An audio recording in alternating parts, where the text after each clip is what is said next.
Hi friends, welcome to KGR world. Friends, ఈ video మీరు చూసినట్లయితే మన తెలంగాణ రాష్ట్ర ముఖ్యమంత్రి రేవంత్ రెడ్డి గారు ఎలక్షన్ రిజల్ట్ రోజున తను ప్రజల చేత గెలవబడినప్పుడు తన నివాసము నుండి పార్టీ కార్యాలయం వరకు పెద్ద ర్యాలీ చేసుకుంటూ ప్రజలకి అభివాదం చేసుకుంటూ భారీ జనసంద్రోహంతో తను పార్టీ కార్యాలయానికి వెళ్ళారు.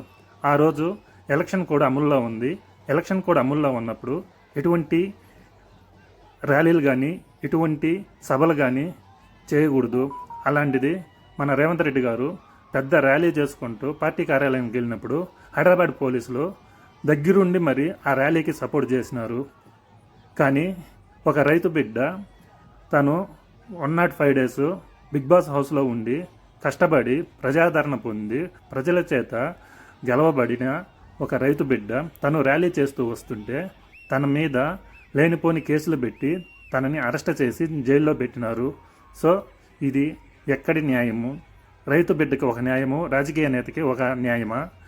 రాజకీయ నేత తప్పు చేస్తే పోలీసులు వాళ్ళని మీద కేసులు పెట్టడం, రాజకీయ నేతల మీద కేసులు పెట్టడం కానీ రాజకీయ నేతలని జైల్లో పెట్టడం కానీ చేయరు. ఎందుకనంటే వాళ్ళ వల్ల వీళ్ళ పదవులు ఏడపోతాయో అని పోలీసులకి భయము. కానీ రైతు బిడ్డ ఏమీ చేయలేడు కాబట్టి రైతు బిడ్డ మీద కేసులు పెడతారు, రైతు బిడ్డని అరెస్ట్ చేసి జైల్లో పెడతారు. ఎందుకంటే రైతు బిడ్డ ఏమీ చేయలేడు కాబట్టి. సో ఇలాంటి సిచ్యువేషన్లు మనం చూసినప్పుడు పోలీసు వ్యవస్థ మీదనే అసహ్యం వేస్తుంటుంది. పోలీసు వ్యవస్థ ఉండేది ప్రజల్ని కాపాడడానికి కానీ రాజకీయ నేతల్ని కాపాడడం కోసం కాదు. నా అభిప్రాయం ప్రకారం ఆ రోజు అన్నపూర్ణ స్టూడియో దగ్గర జరిగినటువంటి సంఘటనకి బిగ్ బాస్ వ్యవస్థ అలాగే హైదరాబాద్ పోలీస్ విభాగము రెండు వైఫల్యం చెందినాయి. బిగ్ బాస్ మేనేజ్మెంట్ సిస్టము సరిగా మెయింటైన్ చేయలేకపోయింది. అలాగే హైదరాబాద్ పోలీస్ వాళ్ళు కూడా సరిగా కంట్రోల్ చేయలేకపోయినారు క్రౌడ్ని. సో ఈ రెండు వైఫల్యాల వల్లనే ఆ రోజు అంత పెద్ద సంఘటన జరిగింది. లేకపోతే ఇంత సంఘటన ఎప్పుడూ కానీ జరగలేదు. సో ఇది బిగ్ బాస్ తప్పిదమే. సో అనవసరంగా ఒక రైతు బిడ్డని అరెస్ట్ చేసి చాలా ఇబ్బందులు పెట్టారు. ఒకసారి ఈవిడి బాధను కూడా విందాం. ఈ వీడియోని ఒకసారి చూసిన తర్వాత ఈమె గురించి మనం మాట్లాడుకుందాం.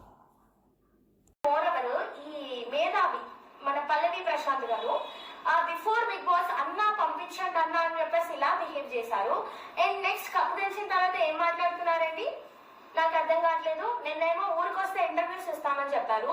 యూట్యూబ్ యాంకర్స్ అందరూ చెప్పేసి పాపం ఉప్పల్లో 4 o'clock 6 o'clock వరకు వెయిట్ చేసి ఒక 10 minutes కి ఈచ్ వన్ ఛానల్కి ఇవ్వమంటే అన్న ప్లీజ్ అన్న మా పొలాన్ని చూపించాలి, అది చూపించాలి, మేము అక్కడికి రండి అంటే వీళ్ళు ఎగేసుకొని వెళ్ళిపోయారు. పాపం వీళ్ళ ఛానల్స్ వాళ్ళు వీళ్ళకి టార్గెట్ ఇస్తారు కదా, ఇంటర్వ్యూ చేసుకొని రావాలి, అందరినీ చేసినట్టే ఈయన చేస్తారు.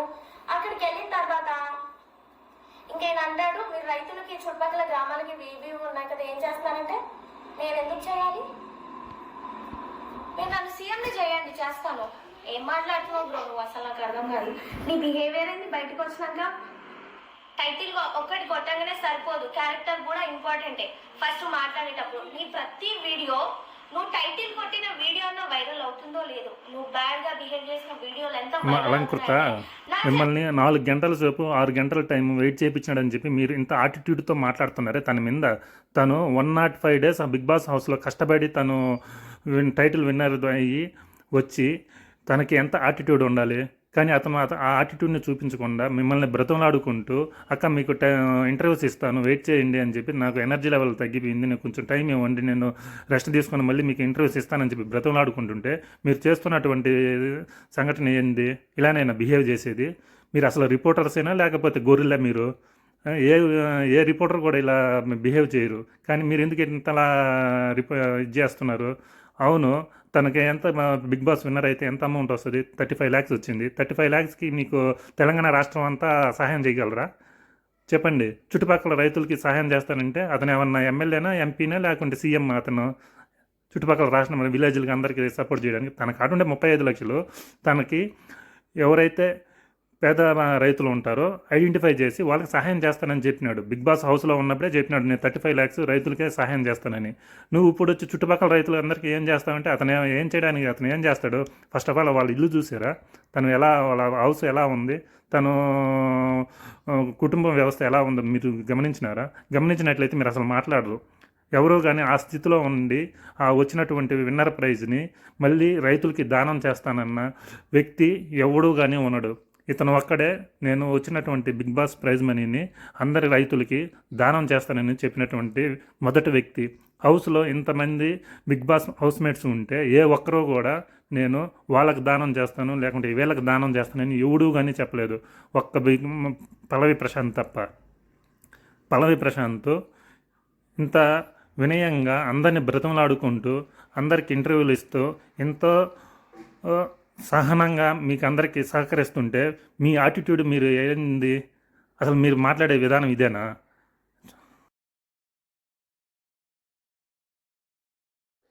ఈ వీడియోని చూడండి బ్రో. ఈ వీడియో చూశాక మనం తర్వాత మళ్ళీ దీని గురించి క్షుణ్ణంగా మనం మాట్లాడుకుందాం. ఫ్యాక్షన్ కార్ ఉన్నాయి అన్నారు, 4 ట్రాక్టర్లు ఉన్నాయి అన్నారు, 3 అంతస్తుల బిల్డింగ్ ఉంది అన్నారు. ఇది ఎందుకన్నా అని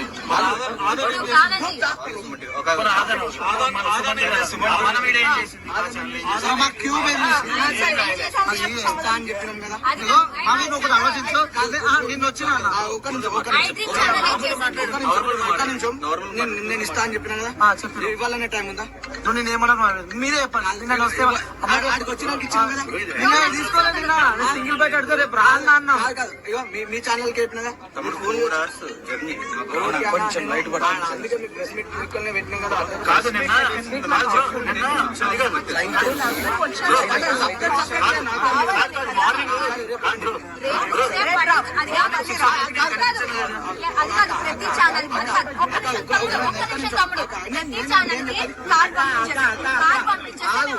ఒక్క నిమిషం కార్ పంపించాను నేను.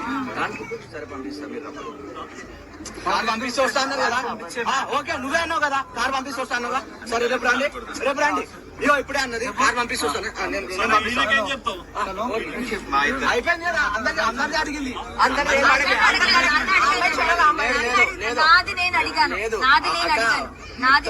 చేద్దామని కాదు ఇది.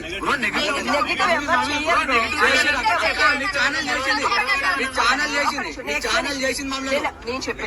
నేను ప్రూఫ్స్ చూపియానా తమ్ముని దగ్గర ఇప్పుడు చూపిస్తా ఏమొప్పుకుంటా జరిమానా కడతారా? మెల్లా మాట్లాడు.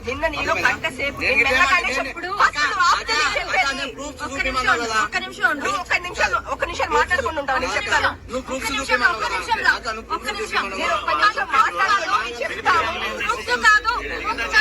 మీరు వాళ్ళ ఛానల్ న్యూస్ ఫేక్ న్యూస్ పెట్టింది అన్నారు. ఓకే వినండి. కాదు నేను చెప్పింది పూర్తిగా వినండి. చెప్పేదాన్ని న్యూస్ పెట్టింది, ఫేక్ న్యూస్ పెట్టింది. ఓకే మేము అగ్రి. ఫేక్ న్యూస్ పెట్టింది, అది ఫేక్. ఓకే దాన్ని నిరూపించుకునే బాధ్యత ఎవరిది? చూపిస్తా. ఇప్పుడు పోదాం సరే. మా భూమి చూపిస్తా, ఇల్లు చూపిస్తా. తమ్ముడు కాదా? మాకు అతనితోనే కావాలి. ఈ వీడియో చూసినాక నాకైతే వీళ్ళని రిపోర్టర్స్ అని అనాలో, గొర్రెలు అని అనాలో, పందులు అని అనాలో నాకైతే అర్థం కావట్లేదు. ఒక రిపోర్టర్స్కి ఉండాల్సినటువంటి లక్షణాలు ఏ ఒక్కరికైనా ఉన్నాయా వీళ్ళల్లో? చూడండి మీరే. వీళ్ళ బిహేవియర్ ఏంది, వీళ్ళ మాట్లాడే మాటలు ఏంది. ఒక ఆవేమో నాకు కారు పంపిస్తే నేను వస్తాను, మళ్ళీను నాకు కారు పంపించండి అని డిమాండ్ చేస్తుంది. ఇంకో ఆవేమో నాకు ఇంటర్వ్యూ ఇప్పుడే ఇవ్వండి, లేకుంటే నేను రాను, రేపు రాను, నేను నాకు ఇప్పుడే ఇవ్వండి ఇంటర్వ్యూ అని చెప్పి ఇంకో హామీ డిమాండ్ చేస్తుంది. ఇంకో హామేమో మీ మీద అభియోగాలు వేసినాము, మీరు నిరూపించుకోవాలి అని చెప్పి ఆమె అంటుంది. ఏంది అంటే మీకు ఇష్టం వచ్చినటువంటి అభియోగాలు మీరు మోపితే మేము నిరూపించుకుంటుండాలా? అయ్యే తిరిగి మేము కూడా మీ మీద అభియోగాలు మోపి మీరు నిరూపించుకుంటారా? మేము మీ మీద లేనిపోయిన అభియోగాలు వేస్తాము, మీరు నిరూపించుకోగలరా? మీరు చేస్తారా ఆ పని?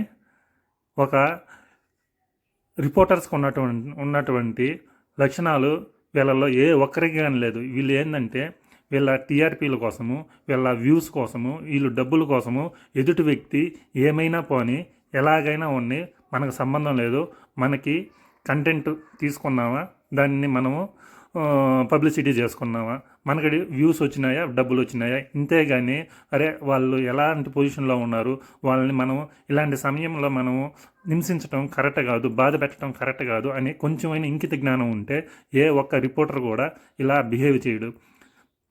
తన కుటుంబం ఎంత బాధపడుతుంది, వాళ్ళకి నిద్ర లేక 2 రోజుల నుండి 3 రోజుల నుండి నిద్ర లేక వాళ్ళు ఆహారం సరిగా లేక ఎన్నో ఇబ్బందులు పడతా వాళ్ళు వాళ్ళ యొక్క పరిస్థితిని మీకు సహనంగానే మీకు ఎక్స్ప్లెయిన్ చేస్తూ ఉంటే మీరు ఒక రిపోర్టర్స్గా బిహేవ్ చేయకుండా ఒక పందుల మాదిరిగా గొర్రెల మాదిరిగా ఏంది ఆ అరుపులేంది ఆ కేకలేంది, ఒక ఇంట్లో ఒక రైతు బిడ్డ విన్నర్ అయ్యి వచ్చితే కనీసం వాళ్ళ ఇంట్లో సంతోషాన్ని 10 నిమిషాలు కూడా ఉంచకుండా మీరు చేస్తున్నటువంటి ఈ బ్యాడ్ కామెంట్స్ ఏంది, మీరు పెట్టే పోస్టర్లు ఏంది, మీరు చేస్తున్నటువంటి నెగిటివ్ పబ్లిసిటీ ఏంది, ఇదేనా మీరు నేర్చుకున్నది, ఇదేనా మీకు ఉండే కామన్ సెన్స్? ఒక్కరికన్నా కామన్ సెన్స్ ఉంటే ఇట్లా ఎవరు కానీ బిహేవ్ చేయరు అసలు. ఫ్రెండ్స్, ఇది నా అభిప్రాయం మాత్రమే, నేను ఎవరిని ఉద్దేశించి మాట్లాడటం లేదు. అక్కడ జరిగినటువంటి సిచ్యువేషన్లను బట్టి నేను ఫీల్ అయ్యి నేను మాట్లాడిన మాటలు ఇవి. సో మీరు ఇలానే ఫీల్ అయ్యి ఉంటే మీ ఒపీనియన్ కూడా కామెంట్స్ రూపంలో తెలియపరచండి. నన్ను ఏకీభవిస్తారా లేదంటే నన్ను వ్యతిరేకిస్తారో అది మీరు కామెంట్ రూపంలో తెలియజేయండి.